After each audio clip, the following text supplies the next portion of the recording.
Assalamualaikum warahmatullahi wabarakatuh. Kami dari kelompok 1.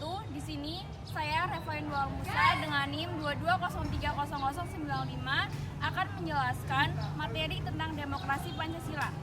Saya Farah Nurjana dengan NIM 22030093. Saya Novia Villa dengan NIM 22030094. Saya Yurisma Cipta Gustias, NIM 22030068. Saya Melsonia Agusti, NIM 22030066. Saya Indah Utami dengan NIM 22030091. Assalamualaikum warahmatullahi wabarakatuh. Perkenalkan, nama saya Novia Villa.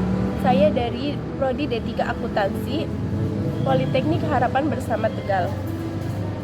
Kelas 1C dengan NIM 22030094. Saya di sini akan menceritakan salah satu tokoh bangsa yang memiliki integritas anti korupsi. Salah satunya yaitu Ki Hajar Dewantoro. Kalian pasti tahu kan siapa itu Ki Hajar Dewantoro? Pasti kalangan anak-anak atau pendidik atau mahasiswa tidak asing dengan yang namanya Ki Hajar Dewantoro. Nah, di sini saya akan menjelaskan siapa itu Ki Hajar Dewantoro, bagaimana asalnya, dari mana, dan apa sih nilai-nilai yang bisa kita pelajari dari seorang Ki Hajar Dewantoro. Baik, di sini saya akan menceritakan asal-usul Ki Hajar Dewantoro dan riwayat pendidikannya Ki Hajar Dewantoro. Ki Hajar Dewantoro lebih baik mempunyai moto, yaitu seperti ini: lebih baik tak punya apa-apa, tapi senang hati daripada berkelimang harta namun tak bahagia. Wow, keren banget kan motonya. Nah, Ki Hajar Dewantoro terlahir di keluarga bangsawan, tepatnya putra GPH Suryaningrat dan cucu Paku Alam III. Raden Suwardi Suryaningrat tak kesulitan meretas pendidikan. Bermula dari Erstlake School, ELC, ia lantas diterima belajar di School of Leading van Inlandse Artsen atau Stovia. Sekolah dokter Bumi Putra, namun ia urung lulus dan menjadi dokter karena sakit. Suwardi lantas berkiprah di dunia jurnalistik. Suditomo, Mijen Java, The Express, Utusan Hindia, Kaum Muja, Jahaya Timur, dan Pusara adalah beberapa media yang pernah menjadi pelabuhan karirnya.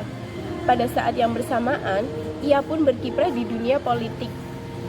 Sempat bergabung dengan Budi Utomo, ia bersama Douwe Dekker dan Dr. Cipto Mangunkusumo lantas mendirikan Indies Parties pada 25 Desember 1925.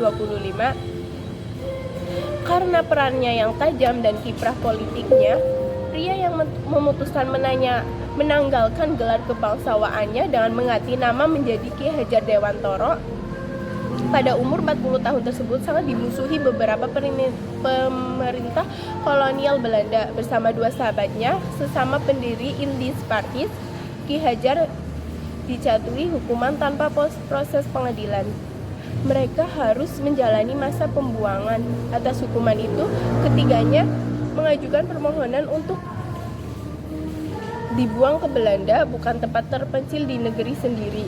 Pada tahun 1913, pemerintah kolonial menyetujui hal itu. Selama 5 tahun, Ki Hajar menjalani masa pembuangan di negeri kincir angin atau biasa disebut negeri Belanda.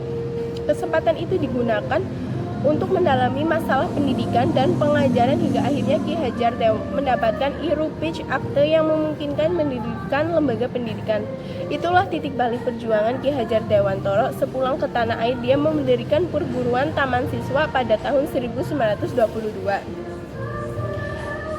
Perjuangannya pun bergeser dari masalah politik ke pendidikan. Tulisan-tulisan itulah yang lantas menjadi dasar-dasar pendidikan nasional bagi bangsa Indonesia. Saat Indonesia merdeka, ia pun dipercaya menjabat Menteri Pendidikan dan Pengajaran.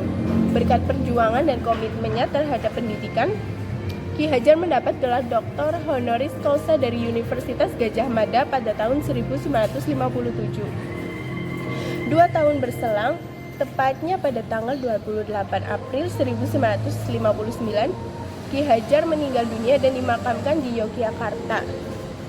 40 bagi seorang petinggi negeri, kenikmatan duniawi bukanlah hal yang sukar untuk dirasakan dan didapatkan. Pesta besar usai pelantikan sebagai pejabat adalah hal lumrah dengan dalil sebagai bentuk syukur kepada Tuhan atas kepercayaan yang diembankan. Namun, hal itu tak berlaku bagi Ki Hajar Dewantara. Setelah ditetapkan menjadi menteri, orang pertama yang menjabat Menteri Pendidikan, Pengajaran, dan Kebudayaan ke Republik Indonesia, Ki Hajar pulang larut malam. Tak ada pesta atau makan besar istimewa yang menyambut kedatangannya. Bahkan sekedar lauk pun tak tersedia di meja makan. Ki Hajar lantas menyuruh salah satu anak mereka untuk membeli mie godok di pinggir jalan. Makan malam dengan menu serantang mie godok untuk sekeluarga pun jadilah. Bayangkan saja, seorang menteri sudah menjadi menteri atau sudah diresmikan menjadi menteri, tetapi ia hanya merayakannya hanya sekedar mie godok di pinggir jalan. Wow, sesederhana itu kan Ki Hajar Dewantara. Memang telah menjadi bagian dari sikap hidupnya. Kesederhanaan inilah yang membuat Ki Hajar tak silau memandang dunia walaupun jabatan prestisius disandangnya. Seperti terpampang di Museum Sumpah Pemuda, Ki Hajar pernah berujar, "Aku hanya orang Indonesia, namun yang penting untuk kalian yakini sesaat pun aku tak pernah mengkhianati tanah air dan bangsaku. Lahir maupun batin aku tak pernah mengkorup kekayaan negara. Aku bersyukur kepada Tuhan yang telah menyelamatkan langkah perjuanganku." Wow. Menurut Anda, nilai-nilai integritas apa yang bisa kita teladani dalam kisah tadi? Nah, nilai-nilai integritas yang kita bisa teladani, bisa kita contoh dari seorang Ki Hajar Dewantara diantaranya yaitu jujur, peduli, dan sederhana. Nilai 3 itu berani tanggung jawab, adil, mandiri, kerja keras, dan disiplin. Seorang terpandang, berkedudukan, dan terlahir dari keluarga bangsawan. Nilai-nilai antara jujur, peduli, sederhana, berani, tanggung jawab, adil, mandiri, kerja keras, dan disiplin adalah nilai yang bisa terkandung dalam sikap atau perilaku dari seorang Ki Hajar Dewantara yang bisa kita teladani atau kita tiru. Dan waktu itu ada peristiwa yang terjadi, yaitu ia tak sungkan membeli perabotan bekas dari teman atau pelelangan. Pada zaman penjajahan, warga Belanda yang akan kembali ke negaranya karena sudah pensiun biasa melelang rumah berikut perabotannya. Kesempatan ini tidak dilewatkan keluarga Ki Hajar berburu perabotan bekas. Sudah barang tentu berburu perabotan bekas. Barang itu karena perabotan bekas pakai yang dijual itu berharga murah. Bagi Ki Hajar Dewantara, hal terpenting dari sebuah benda adalah manfaatnya, bukan umumnya. Jikalau masih berguna, barang bekas tak kalah dari barang baru. Wow, hebat banget ya seorang Ki Hajar Dewantara. Ini sesuai dengan cara pandang Ki Hajar terhadap kehidupan manusia. Ia pernah berujar seperti ini: "Memang hayuning sariro, memang hayuning bangsa, memang hayuning bawana." Artinya, apapun dikerjakan oleh seseorang harusnya bisa bermanfaat.